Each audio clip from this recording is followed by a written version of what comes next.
The moment the British Parliament passed the Currency Act of 1764, most people had no idea what had just happened. It didn't look like a war.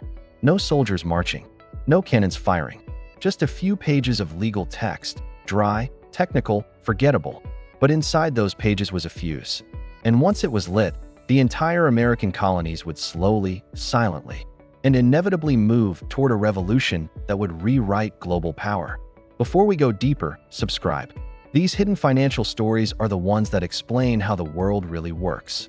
The truth is simple, but chilling. The American Revolution didn't start with muskets. It started with money, or more specifically, with the slow suffocation of a financial system the colonists had built for survival. And when London cut off their air supply, it didn't just weaken them, it pushed them to the breaking point. At the time, the colonies were poor in the way frontier societies are always poor. Short on gold, short on silver, long on problems. They had land, labor, ambition, and trade, but they didn't have currency. Britain kept most of the precious metals for itself, draining them through taxes, trade imbalances, and the empire's own internal demands. That meant daily life in the colonies was a financial improvisation, bartering, IOUs, tobacco receipts, makeshift currencies that worked only because people trusted one another. Eventually, the colonies began creating their own paper money, bills of credit, a fragile but functional solution that allowed farmers to pay debts, merchants to build inventories, and towns to survive rough years. These notes weren't backed by gold or silver. They were backed by the collective trust of the community. And shockingly, it worked. Local economies grew. Debt burdens eased. Small businesses survived. Paper money became the quiet engine of colonial life. But in London, it looked like the beginning of trouble. To the British elite, the colonies printing their own money wasn't innovation. It was disobedience. It was chaos. It was power slipping out of imperial hands. And in an empire built on control, territorial control, military control, financial control, letting the colonies decide the value of their own currency was unthinkable. So Parliament acted, not with debate, not with negotiation, but with a decree, the Currency Act, a law that banned the colonies from issuing their own paper money, declaring all existing notes invalid for paying public debts and taxes. Overnight, the financial lifeline of the colonies was cut.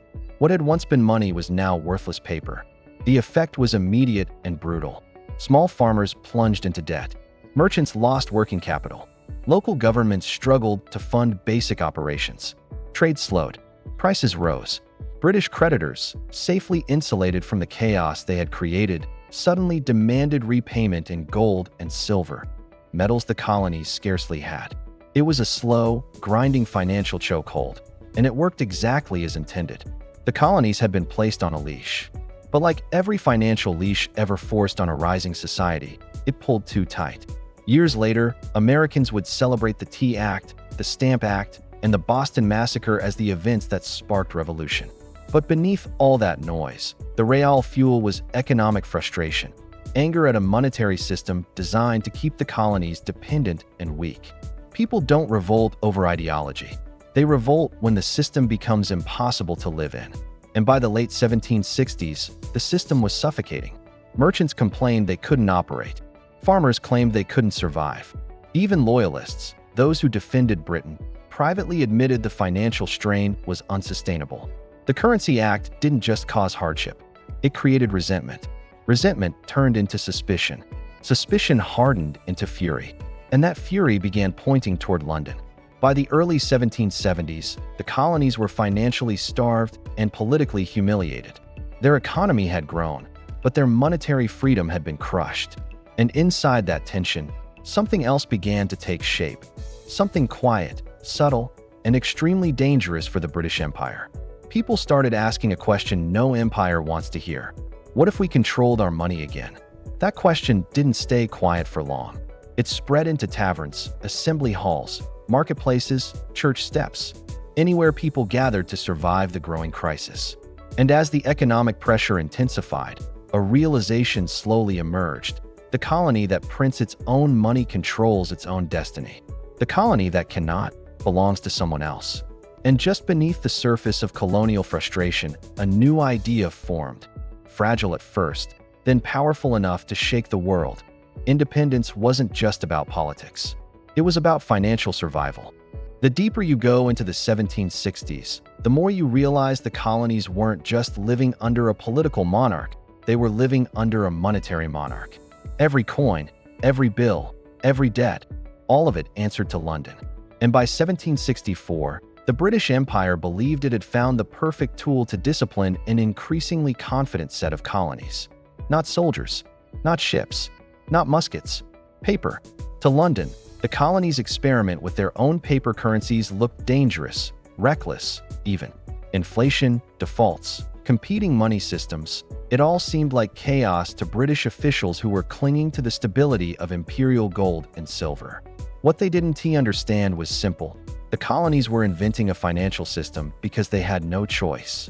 Britain drained their hard money through trade imbalances, leaving them starved of coins. Paper wasn't rebellion, it was survival. But the British Parliament didn't see it that way. To them, colonial paper money wasn't a lifeline. It was an insult to imperial control. So in 1764, they passed the Currency Act, a law written in cold, bureaucratic English that hit the colonies like a financial guillotine. Overnight, every colonial paper note was declared illegitimate for paying public debts. Courts had to ignore it. Creditors could reject it. And the empire, from 3,000 miles away, now decided the value of colonial money. It was a quiet law. No gunfire, no blood, no uprising. But beneath the silence, something far more dangerous was forming. Colonial merchants watched their customers vanish because no one had valid money to pay. Farmers couldn't settle their debts because only silver counted, and Britain had already sucked most of it out. Small towns, already fragile, felt like they were sinking into quicksand. Taverns filled with whispers, meeting houses filled with tension, and somewhere between the rising prices and collapsing credit, a realization spread across the colonies. This wasn't incompetence. This was control. Britain didn't need troops to dominate the colonies. The empire had something far more powerful, the ability to dictate what money was real and what wasn't.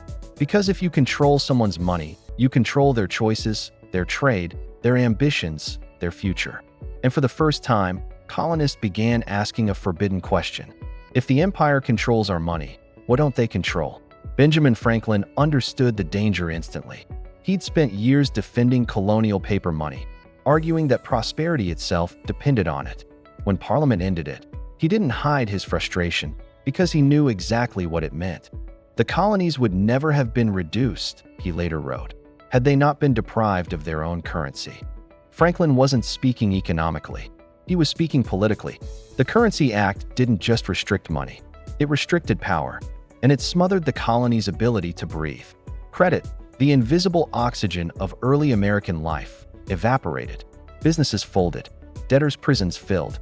Even loyalists began admitting what radicals had been screaming for years. The British Parliament didn't see the colonies as partners.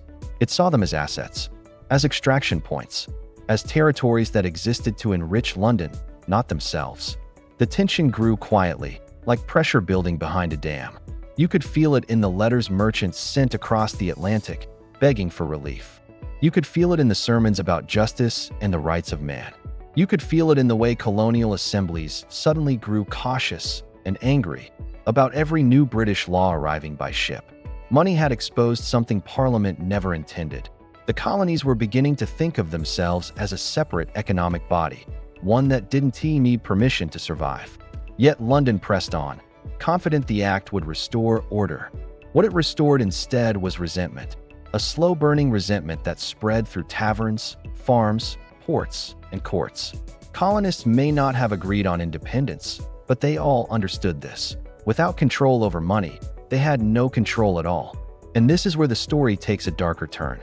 Because the Currency Act didn't just spark economic suffering, it triggered a deeper psychological realization. The colonies began to realize that the most dangerous empires don't control land. They control value. They control the definitions that everybody else must live under. And once you see the architecture of control clearly, you can never unsee it. By the late 1760s, the colonies weren't just angry over taxes like the Sugar Act or the Stamp Act. Those were symptoms. The disease was the Currency Act. The realization that Britain had reached into the colonies' pockets, twisted the weapon of money, and aimed it straight at their future.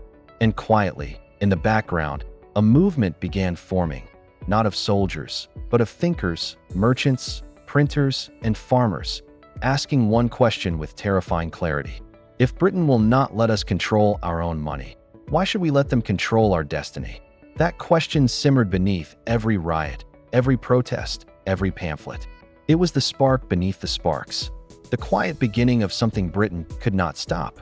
The real breaking point didn't come from muskets or protests or angry letters smuggled across the Atlantic.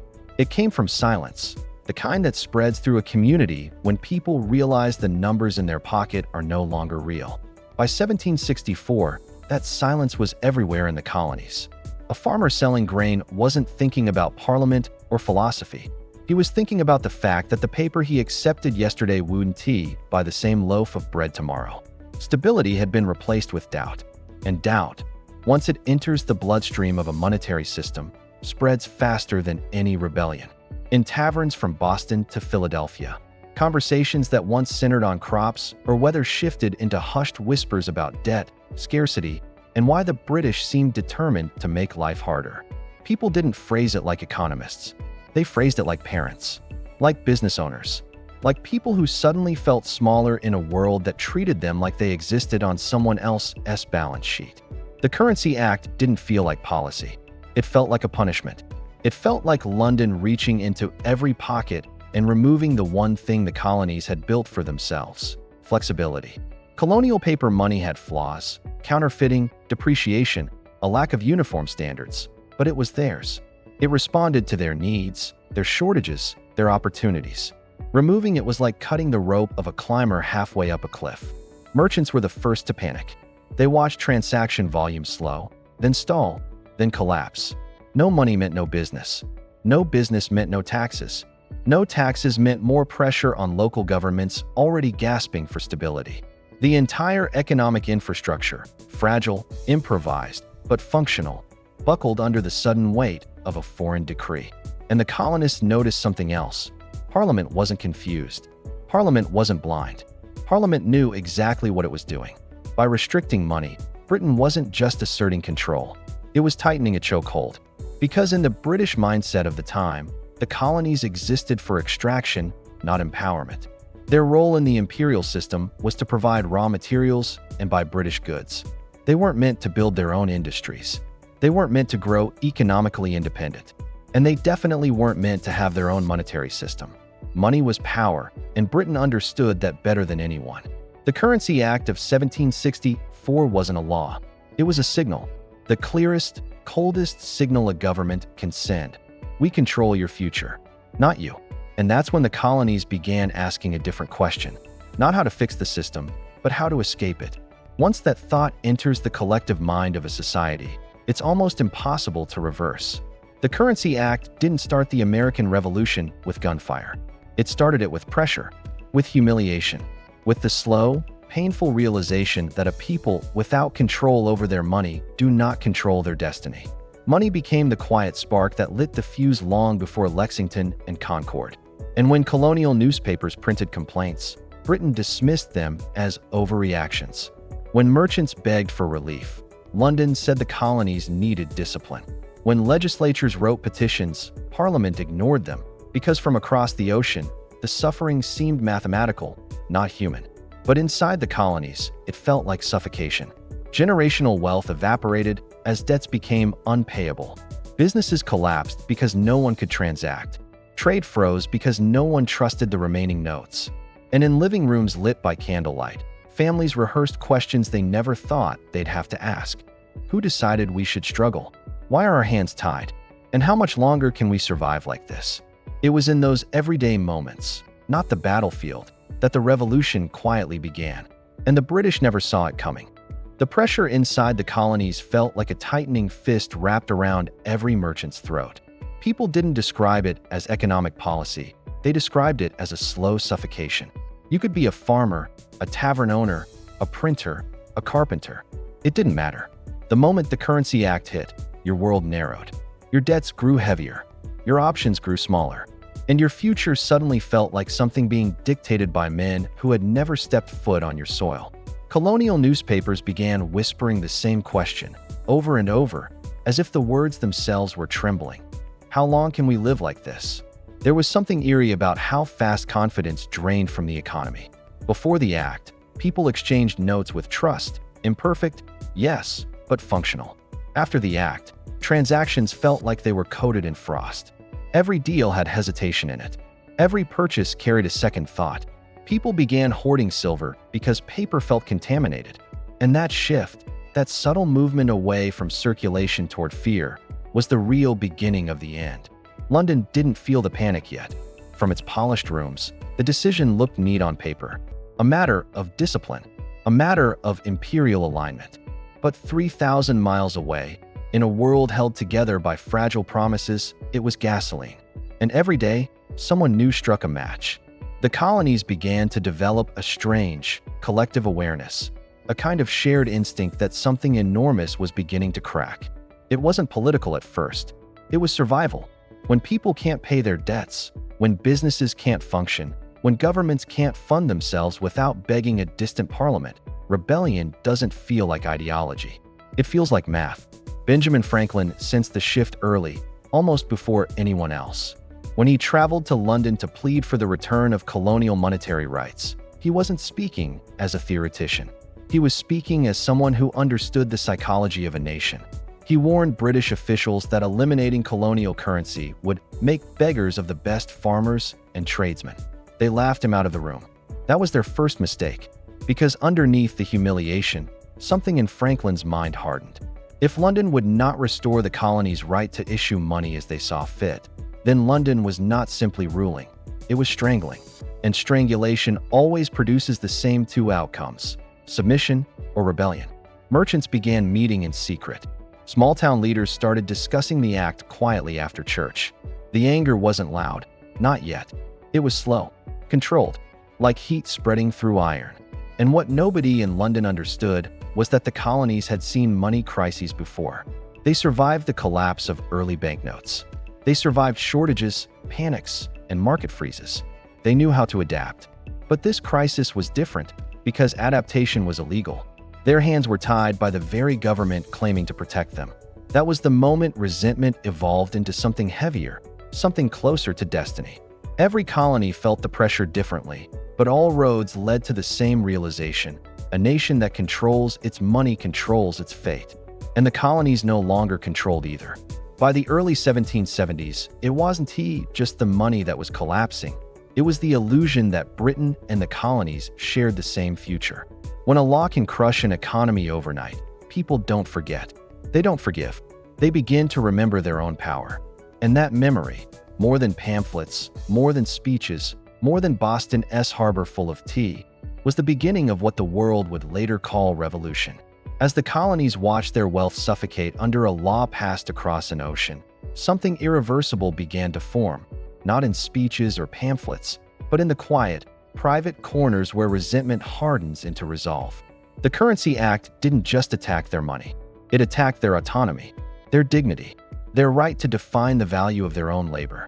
The act exposed something the Crown never intended to reveal: that the British Empire didn't fear rebellion, it feared independence.